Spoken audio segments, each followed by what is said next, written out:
God.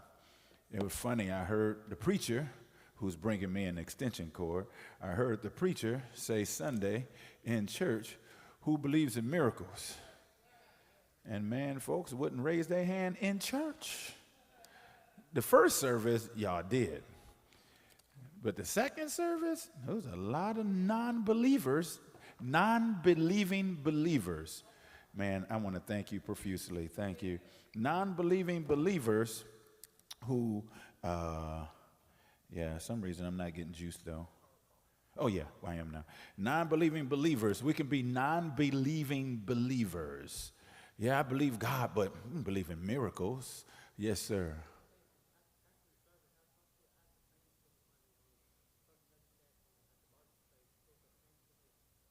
You said want to talk later? Oh, man, don't worry about that. Okay, I'll see you after service, no problem. All right, so thank you for that. Yeah, non-believing believers. I once coined, I don't know if I coined the phrase, but I would call people sanctified atheists. Yeah, we're set apart, but we really don't believe God. Do you believe God can do anything? Hey, Brother Matthews, Elder Matthews, we talked about the supernatural the other day, and you talked about how fast Philip ran. We talked about how Philip teleported. And another thing happened is that he baptized in the desert. That's supernatural. God provided water in the desert for Philip to baptize the Ethiopian eunuch. And my point is that there ain't nothing impossible for God. There's nothing impossible for our God. So, Lord, help I believe, help my unbelief. That's what the Father said. So let's go to Numbers 14. And I don't plan on using any of my time in the bank. If I let you out, I'll let you out. I'm not going to say early. And all the congregation lifted up their voice. Oh, by the way, remember when we ended in chapter 13, the spies report came. The 10 spies said that everything was as God said, but there were giants in the land, and we're like grasshoppers in our eyes, that we're in their sight. We can't do anything. These men are powerful, and there's nothing we can do. And Caleb stilled the people before Moses and said, let us go up at once. In chapter 13, verse 30, let us go up at once and possess it, for we are well able to overcome it. But the men that went up with him said, we be not able to go up against the people, for they are stronger than we. And they brought up an evil report of the land which they had searched unto the children of Israel, saying, the land through which we have gone to search it is a land that eateth up the inhabitants thereof, and all the people that we saw in it are men of great stature. Men of great stature. And there we saw the giants, and then they talked about the giants. So they're men of great stature. So it's not that they brought a bad report, they brought an evil report because it went against the word of God. And oftentimes we look at evil, and what is evil, we don't look at it in the right way. It goes against the word of God. And there we saw the giants, the sons of Anak, which came to the giants, and we were in our own sight as grasshoppers, so we were in their sight.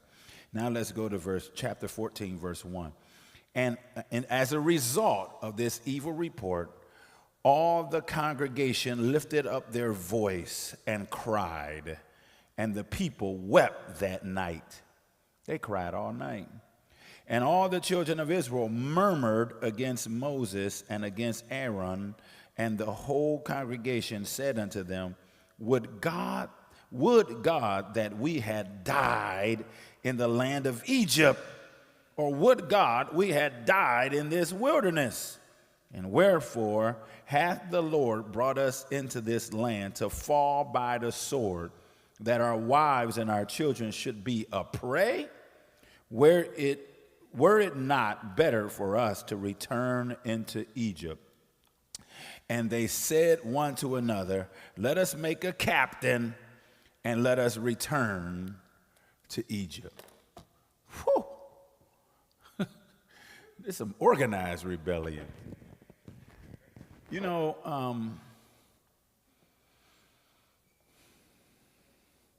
I was thinking of this as I wondered if I was going to say it, but I am. I was looking at this as I was studying this. I reflected on the fact that we're in varying levels in the church, and there are different of us, different ways that come at different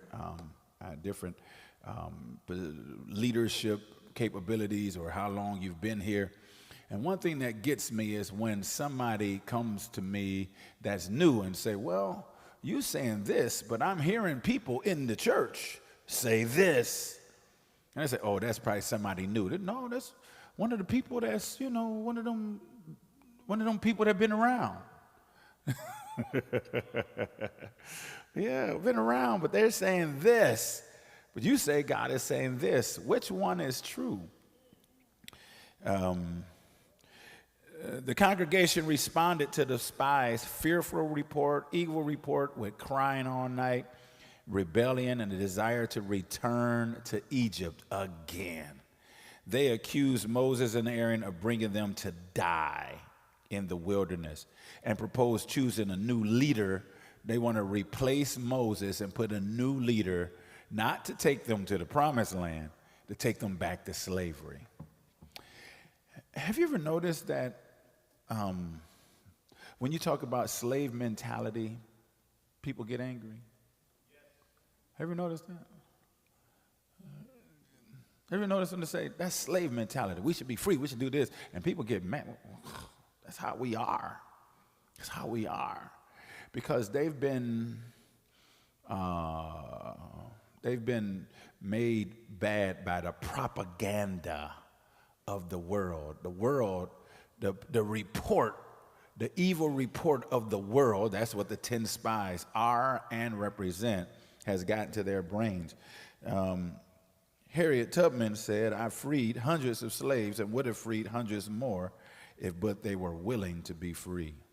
In other words, there are people on the plantation didn't want to leave. Like, I ain't going nowhere, man. We got a party next week. We got a day off. What you talking about? Go and run for freedom. Well, I'm not doing that because it's freedom is not free. And it's hard. And it emphasizes they were not just afraid, though. It's not just that they were mere fearful, but it was full-scale apostasy against God. They were against God. And Israel's refusal was rooted, as I said earlier, in their unbelief. In spite of having seen God's miracles, their present circumstance was greater than anything they had ever experienced. So they rejected God's authority and chose slavery over sanctification.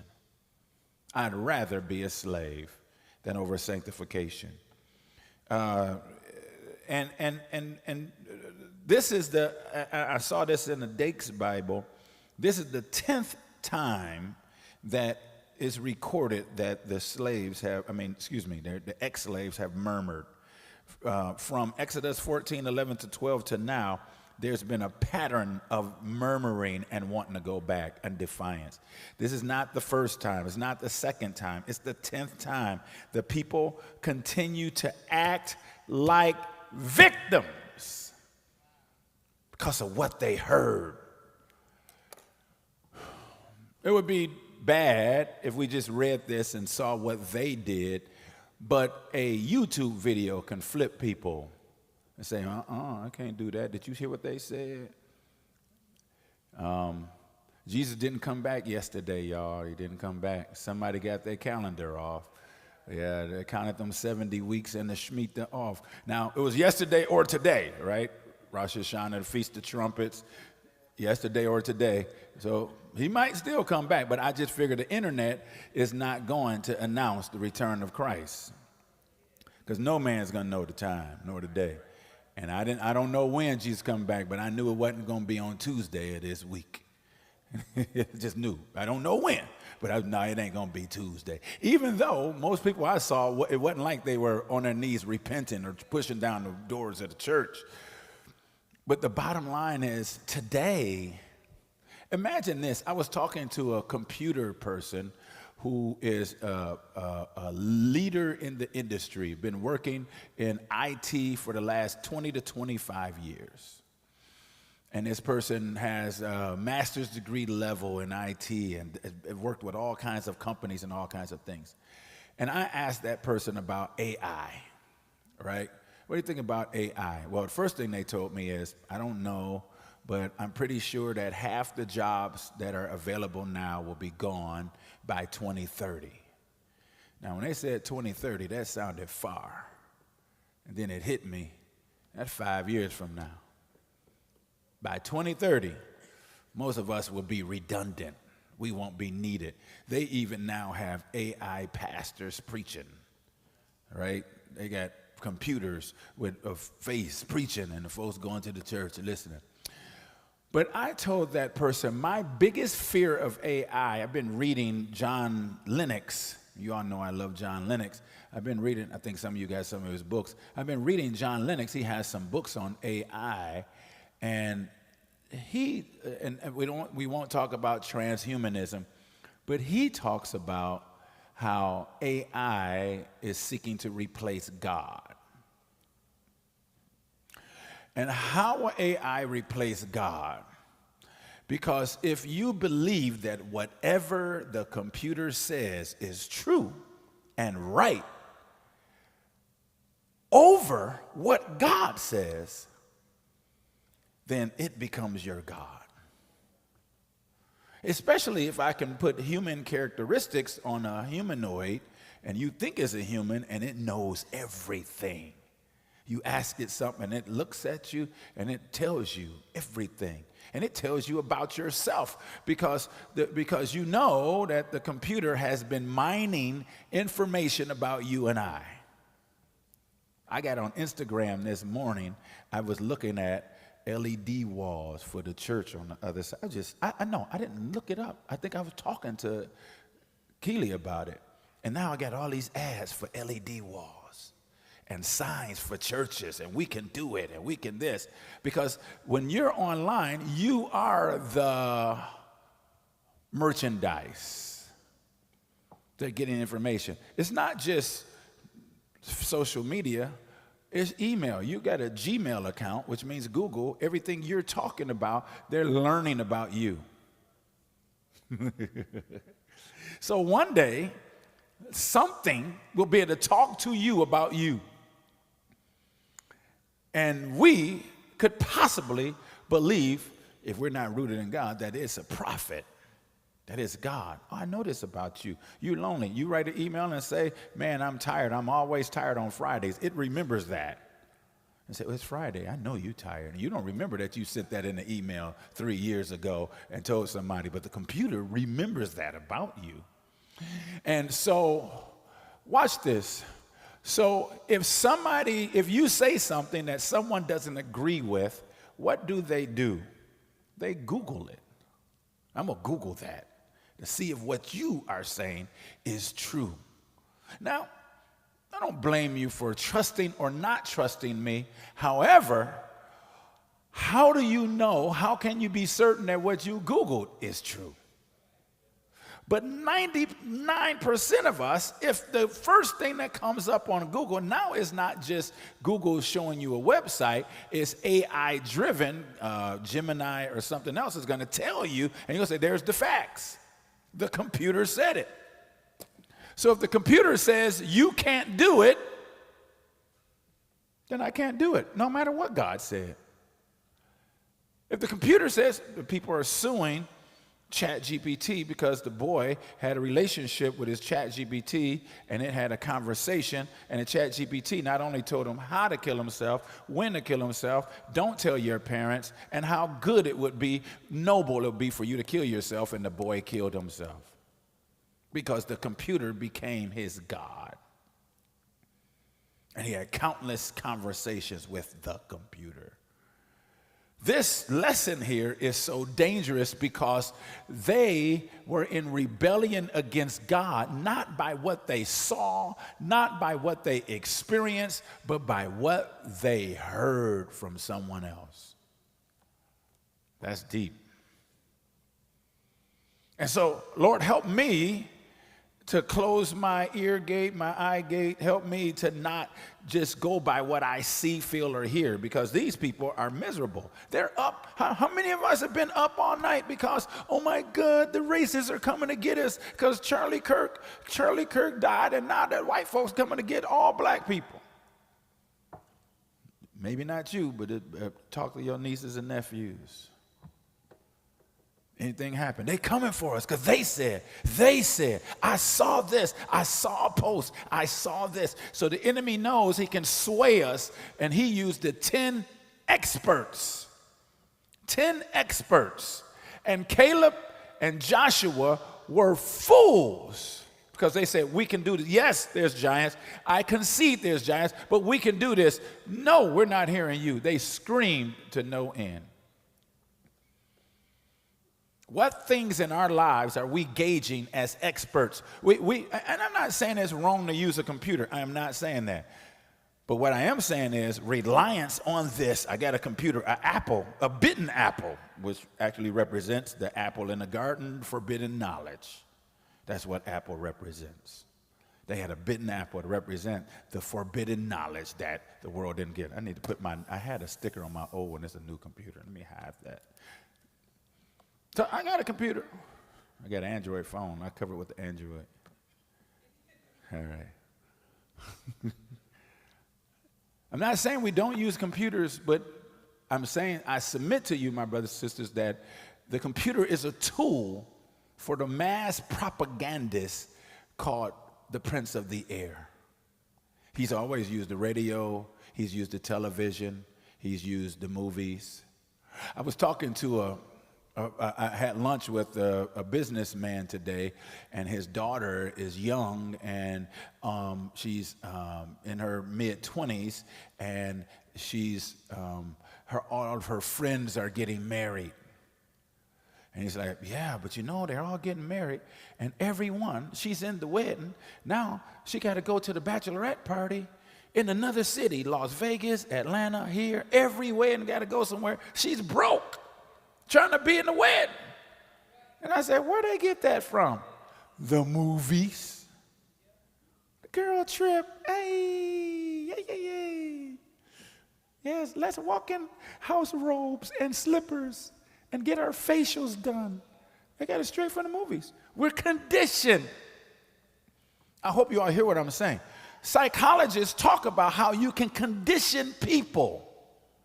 You can keep producing stimuli with a reward, and you can change behavior and perceptions. And these slaves who had a slave mentality, they've been conditioned.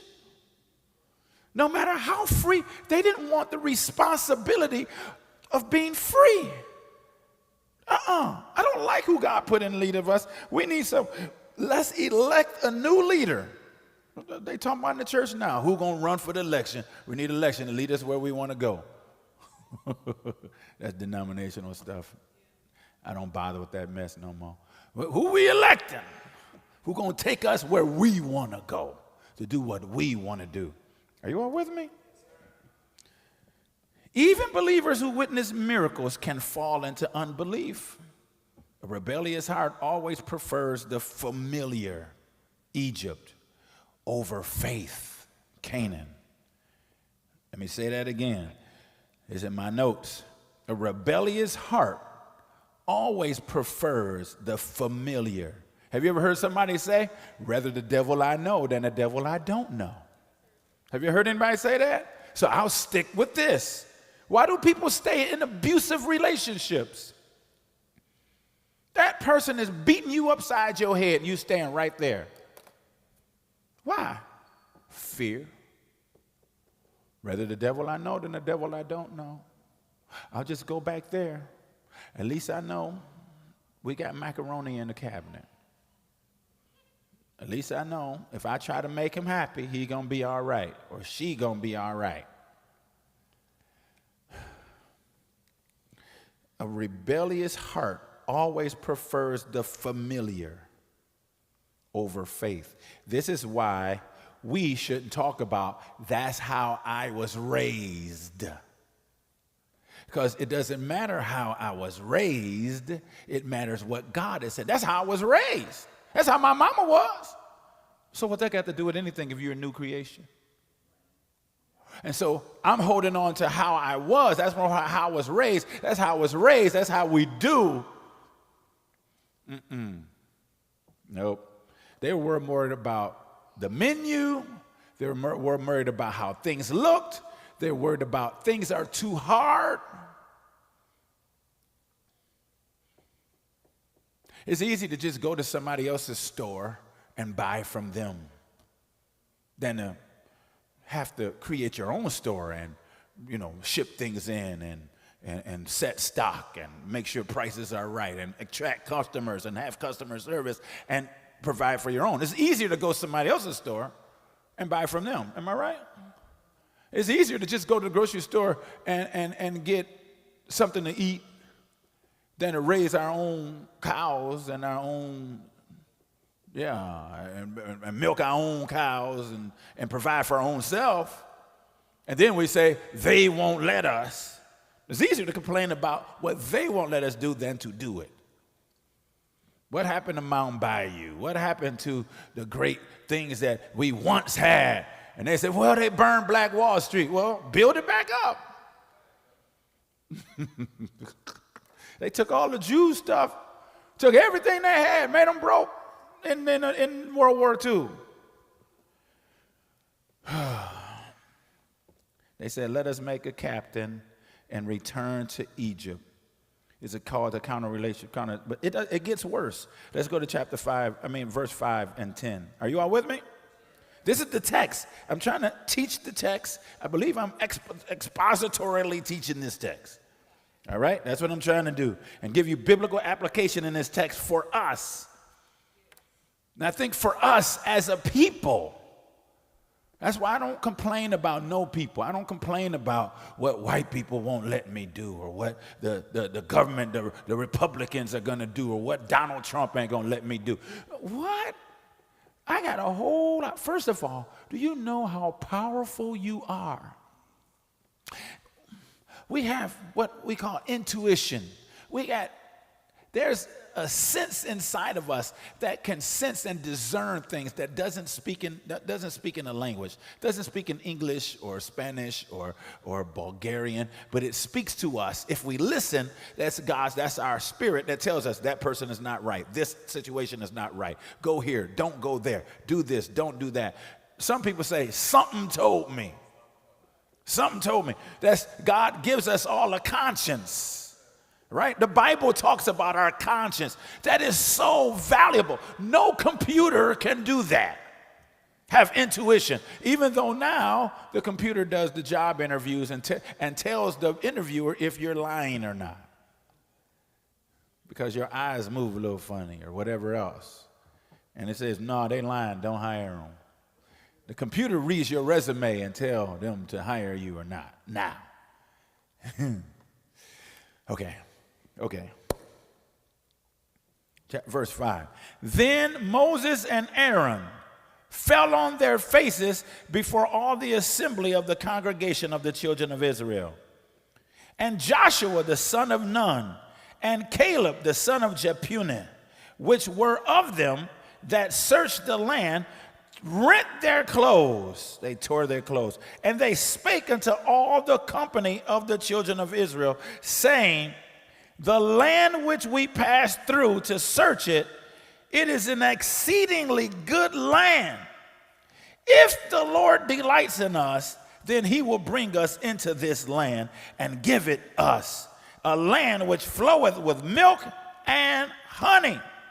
Only rebel not ye against the Lord, neither fear ye the people of the land, for they are bread for us. Their defense is departed from them, and the Lord is with us. Fear them not. Verse 10, but all the congregation bade stone them with stones. And the glory of the Lord appeared in the tabernacle and the congregation before all the children. Wow. Whew. Whew. Moses and Aaron just fell on his face. Remember, was it week before last? We saw Moses said, these ain't my children. These ain't my babies. I'm tired of these folks, Lord. You gave me them. I got to breastfeed these people. And then God did something. And now everything was better. They got that. Folks died that day. Folks died for complaining. Y'all remember that? They ate all that quail. They was hoarding all the quail. People died. And then a week later, nobody remembers that there are fresh graves over there of people who were complaining and rebelling against God. The slave mentality is so strong that I'd rather fit into this world than to move. God is trying to bless me, and I won't take the blessing. There are people right now, you ain't married. You're not married because there ain't no good men, no good women. You're not married because you scared.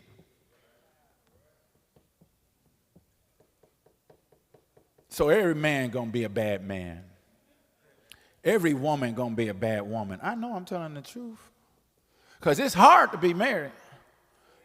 I joked the other day. It's beautiful. It's beautiful, but it's hard. I mean, my wife today, she had a big bag of chips on our way here. So I ain't think nothing about it. She had a big bag of chips, and I just stuck my hand in and grabbed a handful, had them in my hand. And she said, you know, a young lady was really upset today because her husband does just that. And I told her just to get used to it. And I was like, what's the problem? We got chips. And my hand is a little bigger than hers. Yeah, it's a little bigger than hers. And already the bag is half full. So I just took a quarter of the chips. Wow. I said, man, he's good. And I just walk in. I was just minding my own business. And she said, a young lady in the church just asked me about that very thing today. It's hard. And I said, I'm sorry. I remember next time. My bad. I'm sorry. I thought they are chips. Yeah. Yep. I never understood if you got a soda. I always thought once you open it, you finish it. I never understood drinking some and saving. So if you drinking, there's something there. I just thought you didn't want it.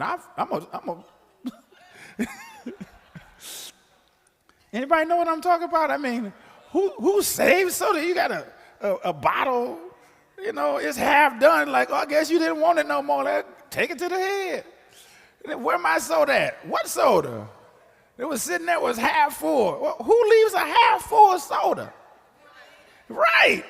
I'm glad somebody know what I'm talking about. Once you open it, you drink it. But I have learned over the years. A half full soda has intentions. Yeah. I still don't understand it. If you opened it, you finish it. My point is that it's hard raising children. Hello, somebody. I'm talking about free people kind of stuff. Free people stuff. You raising children, you can't do what everybody else do. You sacrifice. And your children will never appreciate your sacrifice. Because they get grown, watch this. They get grown, get children, and they say, it's harder for me than it was for you. You definitely didn't go through what I'm going through right now. You're like, I went through that 10 times. No, it couldn't have been that hard because y'all had it easy with us. No. It's hard providing for ourselves. It's hard being accountable for what we do. Freedom is not glamorous. It's hard when your phone rings and it's a number you don't know because somebody said you didn't pay them. And you got to answer the phone. And then somebody you don't know sound like they're young enough to be your grandchild talking about, so when you going to pay that? What you going to do? Y'all know what I'm talking about?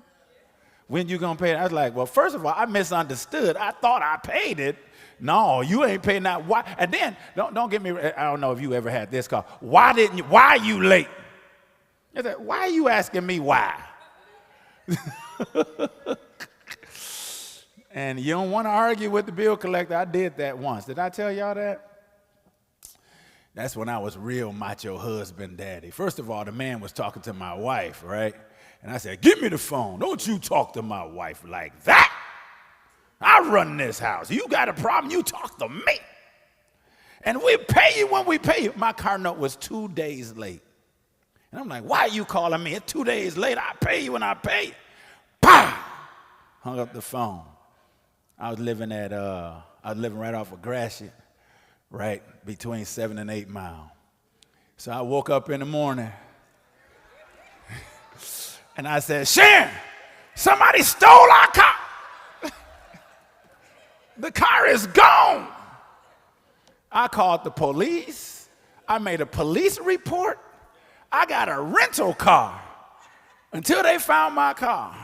And then I got a call. Mr. Matthews, we got your car. You got to come get it. Now you got to pay the note, plus you got to pay for the towing, you got to pay for storage, you got to pay a fee. What? And guess who I saw when I went there behind a bulletproof glass was the man I was talking to on the phone. He was about 5'1".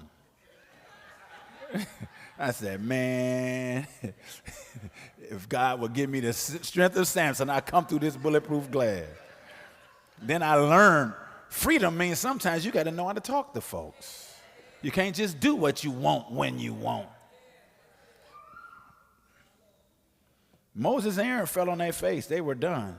Joshua and Caleb, which were of them, that searched the land. They were the spies. They were the only 20% of the spies that were a little less than 20%, came back with a good report. They went and spoke to the people, the company of the children of Israel, saying, the land which we passed through to search it is exceedingly good land.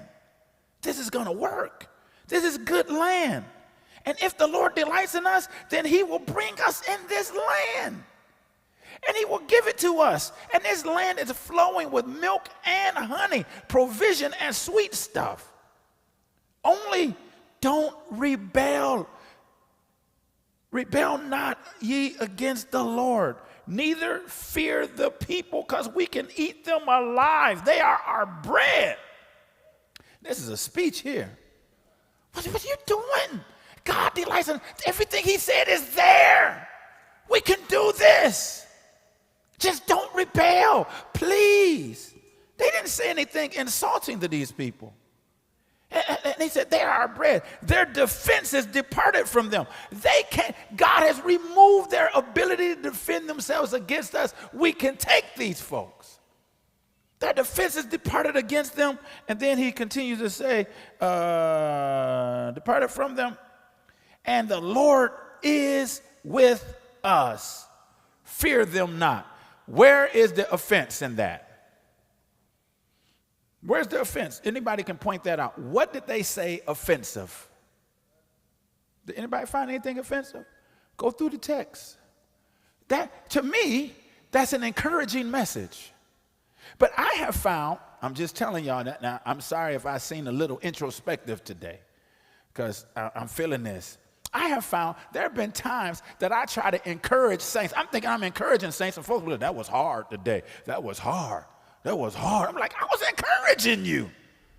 Oh, that was hard. You must have been mad at the devil. I wasn't mad at you. I'm coming to church like, woo, gonna encourage the saints today. Woo, got an encouraging message. Got an encouraging message. Folks looking like this. Did he just say that? Yeah, I just said that. Nothing offensive here. Nobody can find anything. Nothing offensive. The Lord is with us. They ain't nothing to us. We can do it. Don't be afraid. Don't rebel. Their defense is nothing. The Lord is with us. We can stand. And what did they say? But, verse 10, all, not some, all the congregation bade stone them with stones. And remember, we talked about what stoning is in the book of Acts. That's bricks, that's big boulders, that's everything. They wanted to kill them because when we're in rebellion, our friends become our enemies, and our enemies become our friends. Now, I've told you before in the book Machiavelli, by Machiavelli, called The Prince. Diplomats read it to this day. There's a section in there that says, if you want to control your enemy, you encourage them when they're wrong, and you discourage them when they're right. You can control a person there. You encourage them when they're wrong. So when you cuss somebody out, be like, yeah, you told them. Yeah. And when you decide to do the right thing, be like, man, what, you soft, you weak, you this, and push you on. You control people. Many people are being controlled because they're being encouraged to do negative and not to do the right thing. Flip it. And then if you can interweave it and call it culture, like now, what is called black culture is simply a mind trick. It's evil. It's demonic. I mean, just think.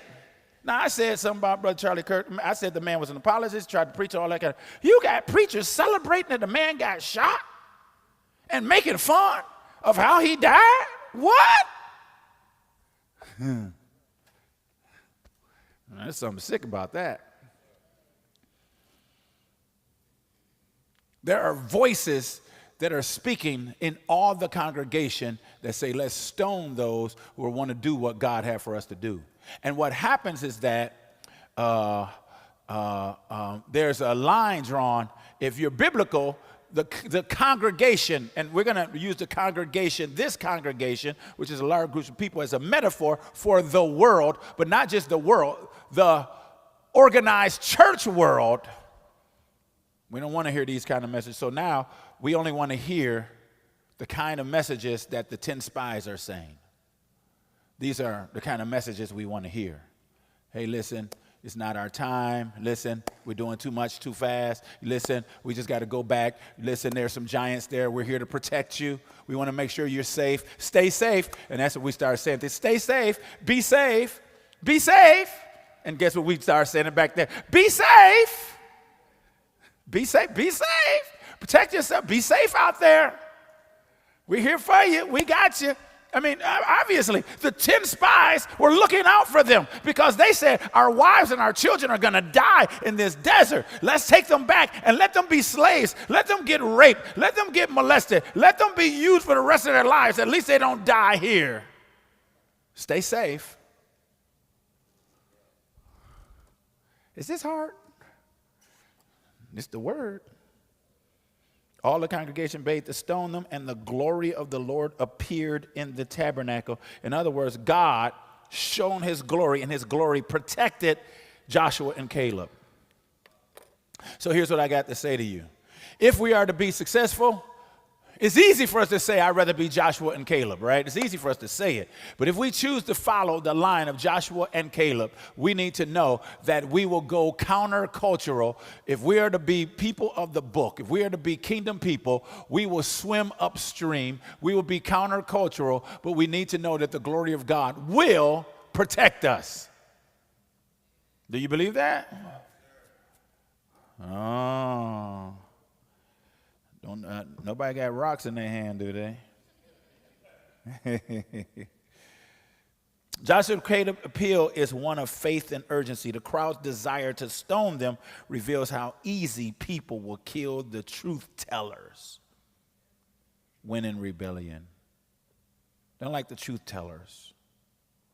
And I'm here to tell you that to speak the gospel always has been countercultural since the beginning, since time immemorial. To speak the gospel has always been controversial. There's no way to speak the truth, no matter how nice you say it, without offending. The preach the gospel is offensive to the world. And we see this over and over again. This is the Old Testament. We go all the way up to, we just saw recently, Stephen. He preached the gospel. He preached a powerful message. I called it one of the best messages in the Bible. better than some of Paul's messages to me. Now, Mars Hill, Paul's message on Mars Hill was good. I get you, Mars Hill. I'm feeling y'all Bible scholars in here. Mars Hill message was good. Now, we're not talking about Jesus' messages. I'm talking about of the apostles. Jesus' 5 discourses in Matthew were phenomenal. They were just phenomenal. But Deacon Stephen's message, as clear as it was, church history, Bible history, pointed to Christ, got him killed, was offensive. If you're going to be truth tellers, you're going to be offensive, and those in rebellion don't mind killing the truth tellers. The people rejected, one thing I have here too, the people rejected both divine wisdom. Where divine wisdom is wisdom from above. Okay, I hear you all. Divine wisdom from above. They rejected divine wisdom, divine vision, and spiritual authority. And they set up a type. This is a type of Antichrist rebellion against God's order. Whew. God is a God. We've seen it through Leviticus. We've seen it here in Numbers. God is a God of order. The enemy wants to turn this order upside down, and they're coming against God's order in 2 ways, right? To have them removed and all the other things. So your influence and as a leader may be greatest when pleading on behalf for others, not leading them. And God will hear that intercession. This is what Joshua and Caleb did. All right? Moses' intercession, let's look at it. Let's look at verse 11. Let's look at verse 11. And the Lord said unto Moses, now this is God talking now, how long will this people provoke me? And how long will it be ere they believe me? For all the signs which I have showed among them, I will smite them with the pestilence and disinherit them, and will make thee a greater nation and mightier than they. And Moses said unto the Lord, then the Egyptians shall hear it, for thou broughtest up this people in thy might from among them. And they will tell it to the inhabitants of this land. For they have heard that thou, Lord, art among his people, this people, that thou, Lord, art seen face to face, and that thy cloud standeth over them, and that thou goest before them by daytime in a pillar or a cloud, and in a pillar of fire by night. Now, if thou shalt kill all this people as one man, then the nations which have heard the fame of thee will speak, saying, because the Lord was not able to bring this people into the land which he swore unto them, therefore he hath slain them in the wilderness. What a prayer. Now that's a prayer. I think we should pray that prayer for some folks. Now this is a prayer. This is one of the greatest prayers in the Bible. Right? I know Hezekiah's prayer. You know, I love Hezekiah's prayer. Okay, let's stay focused. Stay focused. God expressed his anger and his readiness to destroy Israel. But Moses, who was frustrated by them, was just on his face, intercedes on their behalf, appealing to God's reputation and character.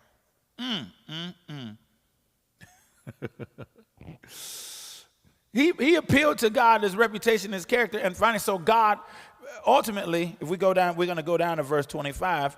We'll just stop there. Moses' intercession is a model of pastoral burden, a pastor's burden. God don't wipe them out. A real pastor ain't never going to pray you out the church. Get rid of them, Lord. Let them go. I don't see them no more. No, ain't no pastor praying that. Not no real one. Ain't no pastor going to tell you to get out. He's just going to tell you to sit down. Oh, okay, well, it's funny to me. I just recognized I was the only one laughing. They're going to tell you to get out. Y'all can go. No, I ain't going to say go. It's just you probably can sit down for a while and figure this out. Well, we need you here. Because he said, because they have heard who God is. They have heard what you do for them. You got a testimony.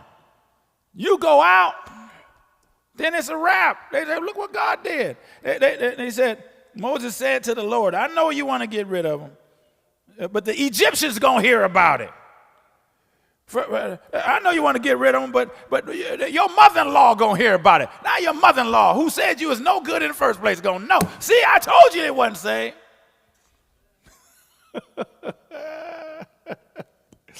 Ooh, have you thought about it? They going to hear about it, for they brought us this people in your might from among them. And they will tell the inhabitants of this land, the place where we're supposed to be going, where the Jebusites are and the Amorites, all of them. For they have heard that you are the Lord among this people, and that the Lord have seen that thou, Lord, art seen face to face. Right? Exodus 33:11, Moses saw him face to face as a friend to another friend. That thy cloud standeth, that you lead them by a cloud, you lead them by fire. And look at verse 15. If you kill all these people as one man, then the nations which have heard the fame of you will speak, saying, the Lord wasn't able to bring them out. Lord, you got to have mercy. Have mercy on them so the people won't look at you and say you couldn't handle them. Man, that's a prayer. Lord, bless Brother Mazambani. Lord, bless Sister Apula. Lord, bless Brother Backboard. Bless them. Because if they fall, then they'll say, bless the marriages in our church. What do we talk about all the time? We're getting married. So protect the marriages. So they won't say, see, they over there getting married. Now look at them getting divorced. God can't do it. Lord, keep the babies. I pray, man, I don't know about you. I pray for every woman that's pregnant here. Lord, hold that baby. Protect the baby. Keep that baby. Close the service. Hold that baby. Let that baby live. Please, Lord, let the mama live. So they won't say, they got pregnant, they can't even hold their babies. They got this, they can't. Lord, bless the saints. Bless them. Help them to prosper. Help them to be blessed so that they won't say God brought them there and left them there. Lord, we got bills here. Help us to pay the bills so they won't say you brought us here to get evicted. Hope y'all hear what I'm trying to say. Walking out here carrying chairs, put them in a U-Haul. We're here to stay. And what do you say? That's when you say, this ain't my business, this your business, God. This ain't about me looking good. If we fail, you failed. So God, help your folks. Help us. I know they flawed, but you can't kill them all. I know they ain't all right. You can't kill them all. Lord, let your vision come forward. Give them to stand strong. Give them to walk in faith. Give us to stand firm before you, because there are naysayers wagging their head. And here's the bad thing. They are in the congregation. See, y'all get mixed up. Just because they're in the congregation don't mean they're supposed to root for you. Just because they joined this church don't mean they with us. Just because they in your denomination or carry a Bible or they wear a clergy collar with a different color shirt don't mean they with us. And there are people who are in the mixed multitude that are rooting for you to fail, but you got to say, Lord, don't even kill them. Let them see. But Lord, you let us go. Let us continue to do what you call us to do. So even in the church, they was, yup. Folks had rocks and bricks in their hand. Bricks in their hand. They say, Lord, just give him a concussion, Lord, with his own brick. And he said, no, Lord, don't kill him. Keep him alive. Because these are your people. You put us together. And we're gonna push this together. Now we're going to wander together. They always complaining. They got big mouths. They don't know how to shut up. But you put them here for a reason. Hey, I didn't pick this lesson. We're just reading the Bible as it goes. We're just reading the Bible as it goes. Oh, God, it's not about me. Who's to say? And here's the other thing. Who's to say? If we bow and let the devil do it, then we can say God couldn't do it. We did it funny ways. cook the books or do something funny or do something this or cheat. No, God, you put us here. You put me here. You gave me this family. You would show me how to raise my family. Even if I never had an example. So what? You didn't have a daddy to show you how to be a man. So what? You never had a mama to show you how to be a woman. He will show you how to be a father. He will show you how to be a mother. He'll show you how to be a husband. He'll show you how to be a wife. He'll show you how to be a real preacher. He'll show you how to be a real missionary. He'll show you how to be an evangelist. Hallelujah. Woo. Hallelujah. That's what he's saying here. He said, now, verse 17, let's read down a little more. Now I beseech thee, let the power of my Lord be great, according as thou hast spoken, saying, the Lord is long-suffering and of great mercy, forgiving iniquity and transgression, and by no means clearing the guilty, visiting the iniquity of the fathers upon the children unto the third and fourth generation. Pardon, verse 18, I beseech thee the iniquity of this people, according unto the greatness of thy mercy, and as thou hast forgiven this people from Egypt, even until now. They ain't been out but about a couple of years now. And they didn't need more forgiveness than they did when they was in slavery. They just been out a couple of years. They was in slavery. They was doing good when they was getting whooped up on their back, knocked up on their head. They was praying, Lord, help us. Lord, help us to be free. Send a deliverer. Deliverer comes, you don't look like us. You think you educated. You don't talk right. You been out there. You got that woman. You got that Midianite woman. No, you got that African Ethiopian woman. We don't want nothing to do with you. You pray for deliverer. Now you don't want the deliverer because you don't like his wife. Y'all better leave my wife alone. Now I'm talking about my wife now. Leave my wife alone. She don't look like, I don't know, does she play the piano? Do she sing? You know how y'all do. What? She don't dress like I thought she should dress. That's how they did to Moses. That Zipporah ain't dressing like they say she's supposed to be dressing.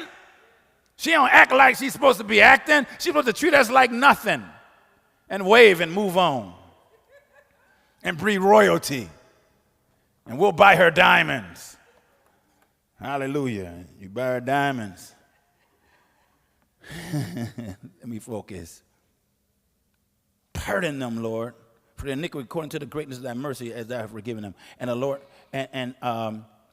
according to the greatness of your mercy as thou hast forgiven these people from Egypt until now. And the Lord said, I have pardoned according to your word. Wait, people, wait. Find it. Maybe I missed it. Where did the congregation ever ask for forgiveness? They didn't. Where do you see the people saying sorry? They're still not sorry. We don't see them saying, oh, Lord, we messed up. We're going to see it later. They're not saying it now. And God said, according not to their prayer, but to your intercession. You prayed for them. I pardoned them because you stood in the gap for them. This is why, this is Ezekiel, right? Who will stand in the gap? Who will stand in the gap? Who will be a repairer of the breach? Now it's Isaiah. Ezekiel and Isaiah said, who will be the repairer of the breach? Why do you think we got prayer on every day? They crazy. They got prayer at 3 in the morning. The Satan is working at 3 in the morning. Why shouldn't we? Satan is working out. I mean, they working out. And they laugh because they said them so-called Christians who's supposed to be spiritual, they be asleep all the time.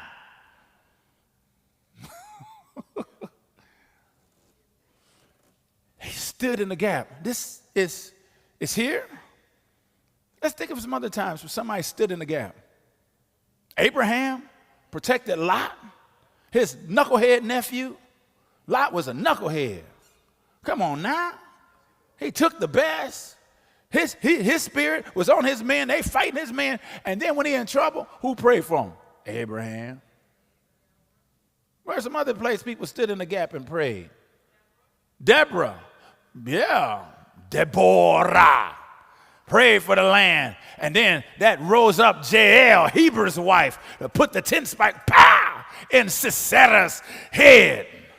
Because somebody prayed. Where else somebody prayed? Hezekiah, I mentioned Hezekiah, prayed when the Rabashakeh said, don't listen to them, listen to us. Who else stood in the gap? Josiah stood in it. Little old Josiah, young Josiah. Oh, these youth, they'll know one day. Young Josiah stood in the gap for his people and brought a revival back. Anybody else? Jeremiah stood in the gap. Woo! Anybody else? Abigail, yeah, because David was going to wreck them, and she was married to a fool. Wait a minute now. She saved her fool husband's life. That right there, Okay, Abigail, who else? Who? Esther. Come on. The Bible is replete that the intercessors rule the world. Esther stood. If I perish, I perish. Y'all fast and pray if you want. But let me tell you something. We're going to fast and pray because this same thing going to come to you. Well, actually, Mordecai said that to Esther. But anyway, Esther stood in the gap through fasting and praying and saved the nation. And we can see that over and over again. And the ultimate gap stander is Yeshua himself. Jesus prayed for us that we might be one. And he stood in the gap. But now we pray them get them prayers. Get them, Lord. Get them. Kick them off the praise team. Let them not be able to sing this week. Make them hoarse, or at least a little pony. If you're not a horse, make them a little pony. Get them, Lord. Let them not preach. Get them, Lord. Let that ministry fail. You know, if you're praying against somebody who's doing ministry, you're praying against God. What? You want the usher to trip and fall? Why? You want? They're going to see now. I'm going to watch. They're going to see now. Everything going to fail. What? What you excited about that for? He said, because of your prayer.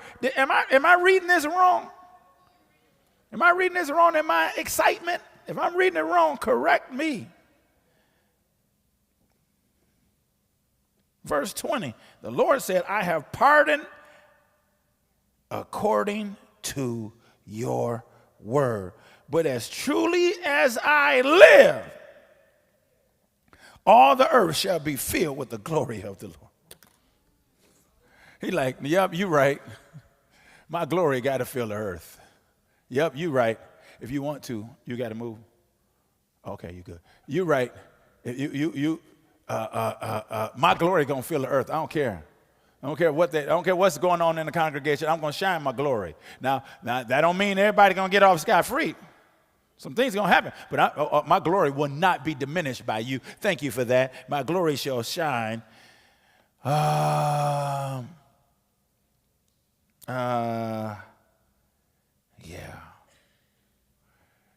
Moses' greatest influence throughout the biblical text is his intercession for people. Moses is one of the greatest intercessors. I wish people had prayed for him half as much as he prayed for them. You don't see Moses saying, bless me and my children and my wife, and make sure I get a little extra manna today, Lord, and I got this bunion on my foot, and that's it, Lord, I'm good. He prayed for the people.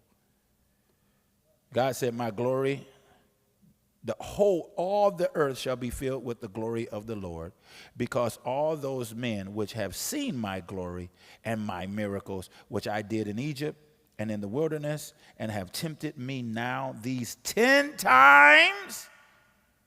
He said they tempted me, you see it, 10 times, and have not hearkened to my voice.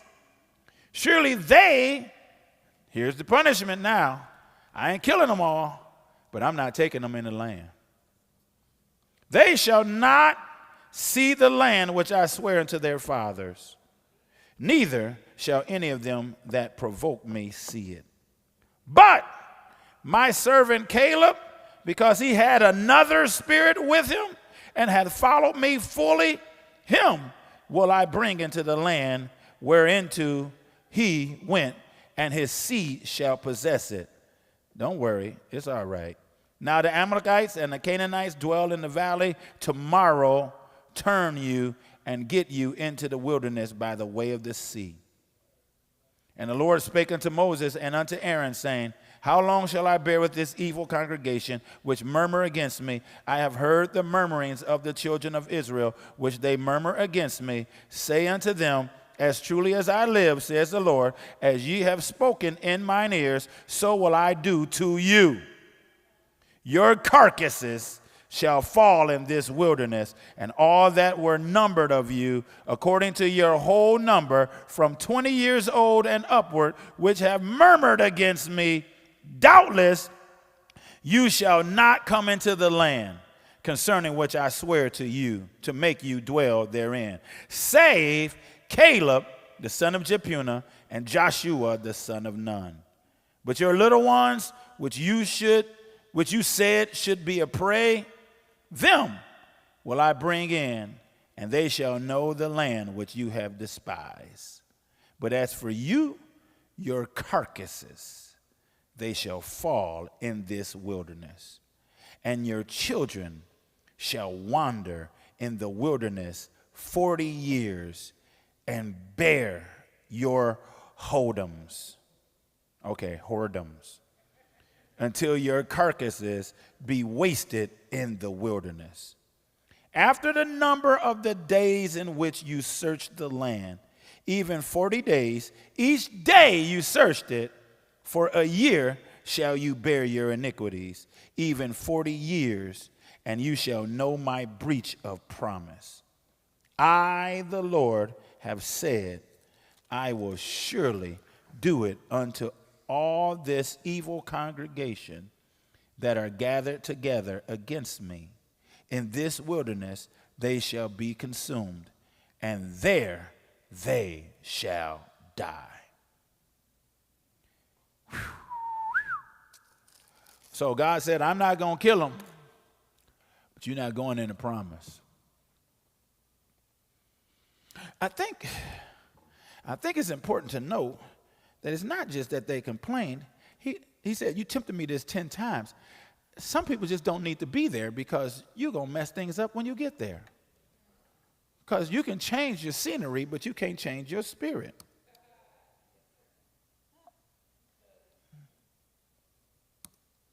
You can change your scenery, you can't change your spirit. And God confirmed that the murmuring generation is going to die in the wilderness. And the people are going to, we'll see in a moment, will mourn in an attempt to go into Canaan on their own without God's command. And they're defeated. Their disobedience is now compounded by their presumption. Watch this. Let's look. He said, y'all going to die. I sent them 40 days. And check this out. I sent them a month and 10 days to see everything, come back and report to you. You should have been in there in a week. That was yours. You should have went there. The wall should have fell. You should have been there enjoying. Everything should have been well. But you, with your slave mentality, I gotta let a whole generation die. And now I'll deal with your children because y'all stuck. You're stuck. But it wasn't about age because Joshua and Caleb, they were just as old as him. He said they can go. But you, the rest of you, you stuck. Because you are people of your generation. You are people of your times. You're not people of God. That's tragic, people. Israel defeat shows that, and then look what happens. Let's just keep going for a moment. So they're going to die, and they got to wander. They got to wander for 40 years until everybody die out. Now, you know who I feel sorry for? Joshua and Caleb. Because now they're stuck wandering in the wilderness because they were people who couldn't see God's vision. Now, I don't know about you, but I don't think we can God can't give us something that's too big. Nothing is too big for God. God can't give us something that's too great. Nothing's too great for God. That's just too much. That's just too much. That's just, oh no, that you doing too much. That's just too much. We just be good right here. I just feel like nothing is impossible for God. If God gave you $1 trillion vision and said, I'm going to do it, I think you should be crazy enough to trust that he can do it. Now, I just need you to know, if you had $1 billion, you could never go broke. I think if you had $1 billion and you spend $1,000 a day, $1,000 a day, it would last thousands of years. If you spend $1,000 a day and you had $1 billion, thousands of years. I mean, your children at $1,000 a day would never spend the money. $1,000 a day. That means you're spending $1,000 in a month. That's $30,000 a month. That's nothing if you had $1 billion. And now, and God gave you $1 trillion vision. If he gave you $1 trillion vision, I'm going to do this, and I'm going to do this, and I'm going to do that. You should be crazy enough to believe God, because the cattle on 1,000 hills is his. That the earth, forget about the cattle. The earth is the Lord's, and the fullness, everything in it, belongs to him. Their problem is their gods were their oppressors. Their God was their oppressor. The Egyptians were their gods. Whenever they felt uncomfortable, they want to go back to their oppressors. Now, I'm not racist, but I'm going to say something because I'm online. I got to make it clear. I'm online. I love everybody. But there's some black folks, if a white person tell you something, you believe it. Because that's your God. White people do it. White people do it. But they're your God. If I wasn't your pastor, I wouldn't tell you if I didn't care. I don't care who it is, black, white, I don't care who, Latino, Asian, Native. That's why I say that. No, God use whoever he wants. And white people do that. That's how they do. And like, that's a justification. Like, that's a justification because that's your God. That's your oppressor is your God. Now, all white people ain't oppressing us today. I'm worried about your nephew more than I am about. Hey, little brother, what you say, G? What? Who you repping? You cannot go forward when God says wait, nor can you succeed without him. The timing matters. Now watch what happens. God tells him you're going to die. You're not going. He says your children wander in the wilderness 40 days, and after the number of the days, you're going to wander for 40 years. I, the Lord, have said it. Verse 35, I, the Lord, have said it. I will surely do it unto all this evil congregation that are gathered together against me in this wilderness. They shall be consumed, and there they shall die. And the men which Moses sent to search the land, who returned and made all the congregation to murmur against them by bringing up a slander upon the land, even those men that did bring up the evil report, once again to cause the evil, upon the land, died by plague before the Lord. They dropped dead. The experts died. Experts during COVID told us if we came to church, we was going to die. Y'all came to church. Experts during COVID, y'all crazy. I'm getting calls from folks. What you doing going to church? We calling the presiding bishop. I said, call the presiding bishop. He can't tell me not to come to church. God told me to come to church. You killing people. You leading people recklessly. We didn't die. Nobody died. We didn't have one funeral. We kept having babies. No funerals.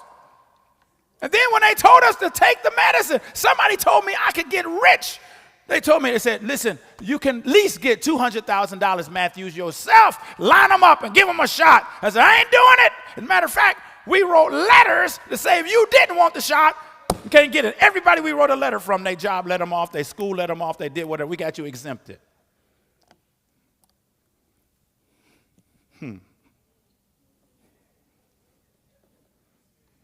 We still here. Don't listen to the experts. I hope y'all hear what I'm trying to tell you. And that was pressure because I was praying, man. I was praying, Lord, please. Because some of us did catch COVID. We did catch COVID. But we didn't die. We caught the flu or something. Wasn't no sense in getting tested once you were sick. I'm sick of something. Give me some ginger, give me some lemon, give me some stuff. And we took the mask off like week 2. We was out there with the thermometers. Boop, boop, boop. Man, we had thermometers, and at them masks, we couldn't even say, hallelujah, hallelujah. And then they told me, and then they had the nerve to tell me that you can be asymptomatic and sick. So, if you can be sick and the thermometer can't catch it, why are we taking your temperature? I want to know that. Man, we're wasting our time. I'm forcing folks to be ushers in the lobby, taking people's temperature, and it don't even matter. And people, why aren't y'all taking temperature? People could die. They told me you could be sick, and it don't matter. Then people say, if you don't get a shot, you're going to get me sick. Then your shot don't work. If you get a shot and I make you sick, your shot don't work. I know I'm telling the truth. How you get a shot and I can make you sick? Mm-hmm. And here's the funny thing. Trump brought out the shot. I want y'all to be clear on that. Trump brought out the shot. And then Biden and Harris said, we ain't taking that shot because Trump put it out. Then they won the election. Then they said, take the shot. I just want to be clear on the record. They all pushed the shot. Then they act like they was taking it. They had a placebo.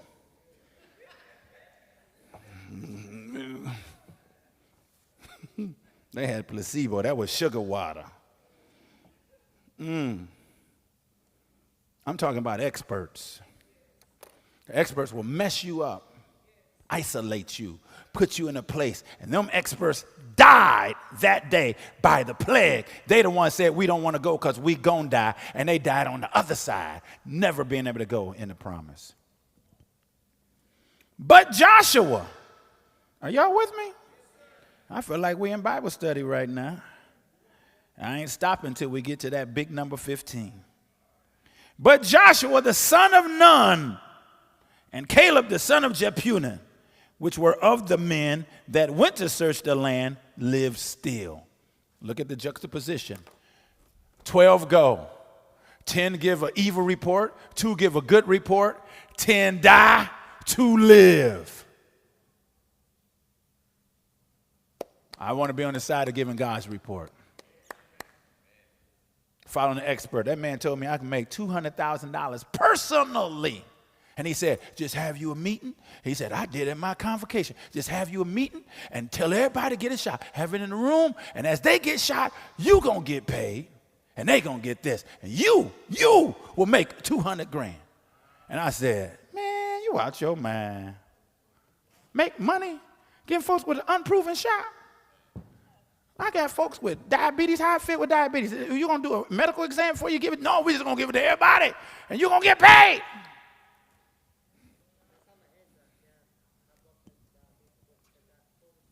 Yeah. And y'all see these Senate hearings that's coming out now? And these double-blind studies that's coming out? Okay. That's all I got to say. If you don't see it, look at it. Population control. They kill the truth tellers. They shadow ban you online. And then they bring out some preacher. I had a medical doctor call me. I want to debate you. I'm going to debate you online. I said, what you want to debate me for? Put me on your podcast. I'm going to debate you. Man, I ain't putting you on my podcast. Do it on your own podcast. I want to debate you. You debate me for? I ain't no doctor. But you said, I ain't say nothing. I just said, and then I said, well, what about this? And he said, yeah, you right. I'm right? Yeah, but I can't say that publicly. Man, get out my face. All respect, gone. And Moses told these sayings. We're in verse 39, right? Because the experts, the reason why I'm talking about COVID, because COVID just happened, y'all. We can't act like we forgot what just happened.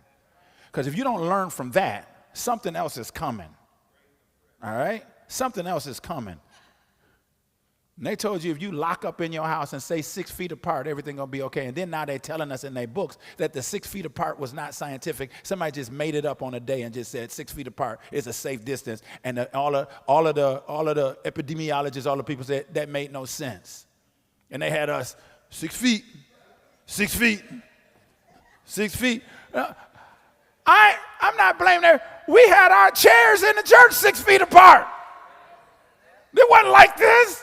We had people sitting there and then skip 2 chairs there, then skip 2 chairs there. Like you cough, and it's going to go 5 feet, 5 inches. Poop! They made fools out of us. After a while, let's put them chairs together. Then when we put them together, folks were still like, 6 feet. Y'all getting a little close.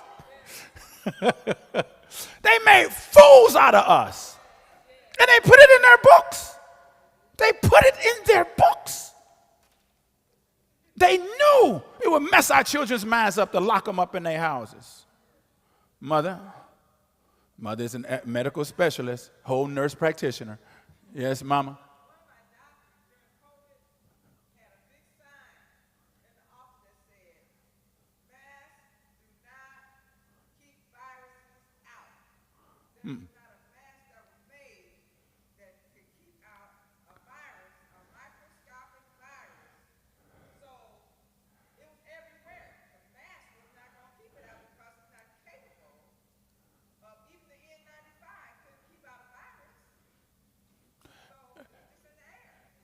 Just for those that didn't hear online, she said she works in the medical field, and the doctor had to sign that masks don't keep viruses out.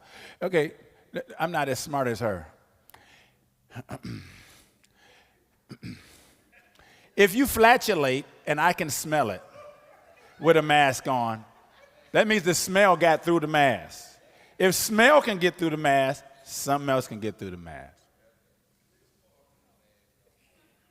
Who's in the Army?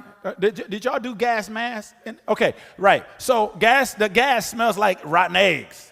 But, okay, so in the military, they make you learn about nerve gas or whatever else, and you got a gas mask, you got to put it on, and then you breathe in, and then they say, if you had it on right, you don't smell nothing. And then they say, you think nothing's in here. Then they take it off. And you take it off. You couldn't smell nothing with the gas mask on. You couldn't smell a rotten egg, but with a N93 mask, let somebody flatulate next to you. You're going to say, what we used to say, who broke when? Y'all didn't say broke when? Oh. Who cut the cheese? You said broke when? Okay, thank you. Okay. Forget it. Y'all, this is a hard church today. Can't say nothing. But my point is this. Here's my point. The experts, we found out Dr. Fauci was lying. Dr. Fauci contradicted stuff he had said earlier before the pandemic. He was saying other stuff. We found out all the experts were lying, just like these experts. So if we watching the news and they put on experts on CNN, MSNBC, Fox News, CNN, Al Jazeera, BBC, whatever you watching, or whatever, take it with a grain of salt. Because the experts are used to manipulate. Thanks for that amen over there. All right, I'll take it. Moses told these sayings unto all the children of Israel, and the people mourned greatly. And they rose up early in the morning and got them up into the top of the mountain, saying, Lo, we be here, and we will go up into the place which the Lord hath promised, for we have sinned. They woke up the next morning after God said, you're never going again, and now they're saying, we're going. And Moses says, wherefore now do you transgress the commandment of the Lord? But it shall not prosper. You're trying to do it on your own. Go not up, for the Lord is not among you, that you be not smitten before your enemies. Don't go now. It's too late. Your enemy is going to kill you. For the Amalekites and the Canaanites are there before you, and ye shall fall by the sword, because you turned away from the Lord. Therefore the Lord will not be with you. He keeps repeating it. It's too late. God ain't with you. Don't go. God not with you now. It's too late. I know it wasn't a lot of time, but you have rebelled. You followed the dead experts.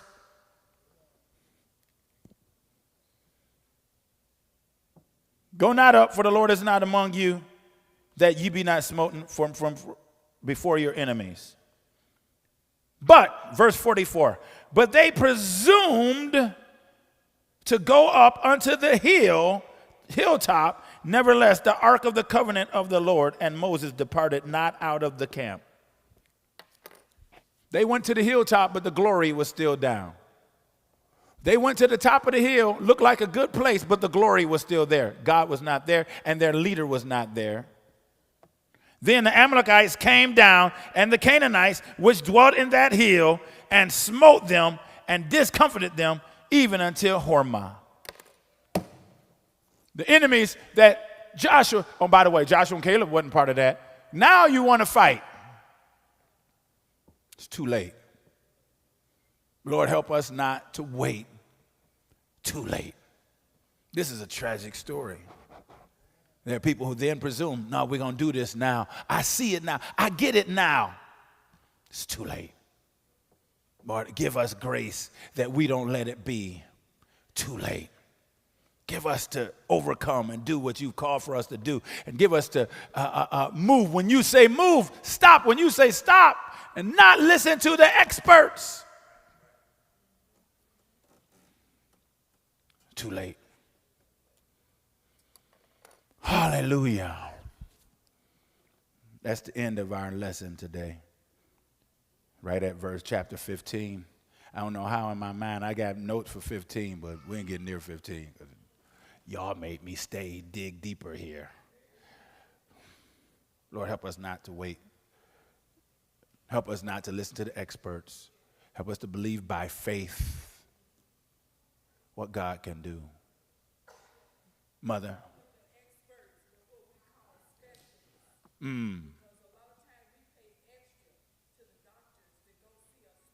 Yes.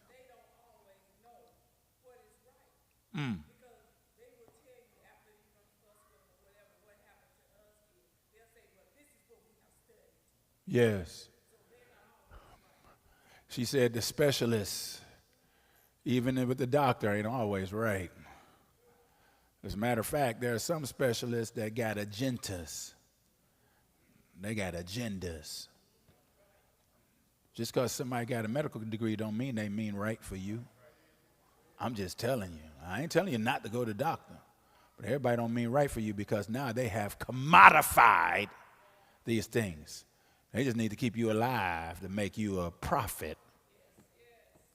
And we got to start saying, what is this? Why this? Why should I be taking this? What is this? And I contend if you got a doctor and they don't ask about how you sleep and how you eat and how you exercise, they just a drug dealer anyway. They're not telling you to eat right. You're a dope dealer. Well, I got a pill for that. I got a pill for this. And the medical industry has been pushed to push, like, forget a natural whatever. Forget taking herbs and berries. Just take this. And there's spirits behind that. Pharmakia spirit, we've taught on that before. That was a long time ago. We need to come back there.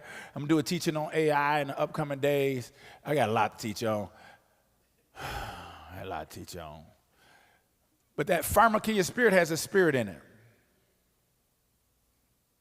Why is it that I'm just minding my own business? We try to find us something to watch, so we sticking now with the Cosby Show or something, it's pretty innocent. Why I'm watching my little Cosby Show and every commercial? Tell your doctor to take this. But I don't listen to that. First now the sickness commercial is like a party. You know, they dance and hey, I take this stuff. And then the side effects may be, and almost every time, suicidal thoughts, depression, anxiety, and then a bunch of other stuff. And I'm not saying it's wrong to take medicine. I'm not saying that. But I think we are over-medicated. And some of us would rather be medicated so we can eat whatever we want to eat. Because I ain't letting go of blank. I ain't letting go of my Krispy Kreme. Out your mind. I need my 6 glaze every other day. And then you get on Instagram. And say, take this and you can eat whatever you want to eat and be okay. You already know that's a lie. I told you people kill the truth tellers. Now y'all trying to kill me. Put them rocks down. Because you throw a rock at me, I'm picking it up, throw it back. Lord! Somebody going down with me. And it's on all levels. I taught on this a long time ago, and I can't let you go. There's a part of your brain, the medical people could say how to say it right. I call it amygdala, A-M-G-L-Y-D-A. It's the size of an almond. It's a gland in your brain that is stimulated with fear. And people know if it's hyper-stimulated, if it's overstimulated, you lose the ability to think rationally. So if I keep pumping fear, and fear sells. They did a study the other day. One news channel said, we're going to only talk about positive news. And guess what? People stopped watching them. Nobody want to watch positive news. We're just going to do all positive news all day. Man helps old lady. Somebody save a cat from the tree. Somebody help the orphans over here. They're like, when is the murder coming? When is the racial tension? Because there are people who are stoking the racial tension. You know that, right? Because they need you scared. You know, they coming for us tonight. You know how many times I get these text messages? I got somebody told me that somebody's a police officer and keep your boys at home because they coming for our boys tonight. Who coming for our boys tonight? Where? The KKK. With white sheets on their head. Riding down Jackson. You out your mind. The KKK ride out white sheet down Jackson. Forget that, right on 51. Me and the deacon's gonna take them out. Ready? Aim!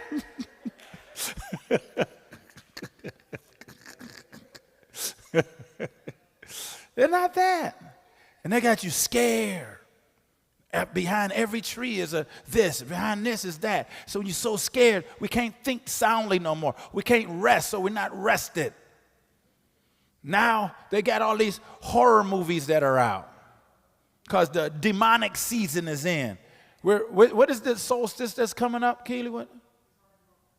The fall solstice just passed. Now we're going to the winter solstice.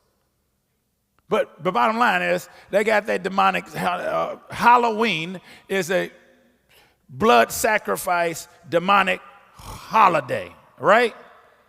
And because of that, they're celebrating demons and all the movies coming out. To do what? Embed fear and a spirit within you. I don't even look at the commercial. I haven't seen a horror movie since Freddy Krueger. And that was a long time ago. That was the crazy one, he was going to school bus, and it didn't even look real no more. It was like, oh, man, it's funny now. Don't watch horror movies. Because what happened, you open yourself up to something. And now the music videos are all horror movies. Because they're speaking incantations and all kinds of things, unleashing spirits. And so we got to be wise and guard ourselves and guard our hearts. I'm sorry. I'm not sorry. Sorry, not sorry. They had the announcements up here. It was pretty beautiful. Some things that's happening. This week, we got Brotherhood at 1 o'clock. Who said boom? Man, whatever. Oh, you said it. Oh, I thought he said it. I was like, hey, listen here. Yeah, Brotherhood at 1 o'clock. Boom. What else? Huh? Sunday night. I don't have no invitation in my hand. I ain't saying something I wasn't given to say. Sunday night. Am I right? Okay, I'm right about it. Huh? Okay, I'm good. That's right, I'm good. Sunday night, we have a visiting church. Temple, Church of God in Christ, is going to be with us. Bishop David Hall is going to be wonderful. I pray you all be here with us. This is another time for us to meet others. And I already got churches scheduled all the way through the end of the year. This is cool. And then if you're interested in going with us to Michigan, you'll see Mother King. Mother King is right there. She's back. And so you can see her if you're interested in going to Michigan. Some people are driving. It's not a bad drive. It's not a bad drive. It's an easy drive if you decide to drive. I've driven it 1,000 times, but this time I might not. But it's an easy drive, and we're flying, and we're getting good prices right now. But with the airlines, you cannot procrastinate because they will spike on you, and they will go to $550 a ticket, easy, in a few days. So if you're interested in going, I think they're like $400 or $350 to $400. That's a good price, round trip to Detroit. And they're arranging transportation, pick us up at the airport, bring us there, and it's going to be phenomenal. It's going to be a great gathering of the saints. Thank you all for this time. Thank you for your questions. Thank you for your comments. And Lord, help us to stay focused on what he has for us to do.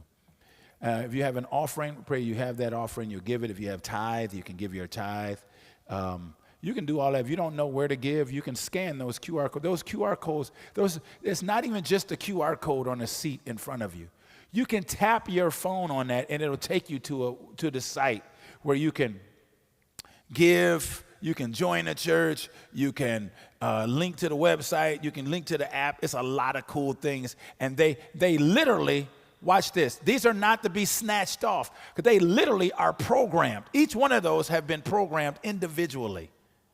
They're programmed. They're not for you to snatch off and go run off with it. They were there to be able to access things. They literally, I watched them, took hours and programmed. Each card is computer programmed. That is cool. Now, if for some reason you can't tap it, then you can scan the QR code. But you can tap your phone, open the phone, unlock it, tap it. It's going to take you right to the portal to be able to do giving, link to the app, and a bunch of other cool things that you'll be able to do through that card. That is some cool technology. And did you all enjoy the notes on Sunday on the website? You can pull up the notes, and then you can put them, and then it emails you your notes from the sermon right to your email. Did it do that? Was that cool or what? It literally sends it to your email. How do I know? Because I did it. And I got the notes on my email. It said, here's your notes. It went to, you don't even have to download nothing. And you can write it. And if you mess up and miss, it'll put it in for you to show you how to put it in for you, catch you up. But you can write in, you can get the notes, and then it'll shoot to your email, and you'll have the sermon notes. Straight, our sermon notes are your sermon notes. I'm proud of that. That's AV team, our tech team made that happen because somebody asked the question, can we get our notes? So it's pretty cool. So I advise you to do that. Whether you're here or online, you can get the notes all the time, and that's cool. Yeah. All right. All right. The Lord bless you and keep you. The Lord make his face to shine upon you and be gracious toward you. The Lord lift up his countenance upon you and give you peace. So shall the Lord write his name upon you, and he declares that you are blessed.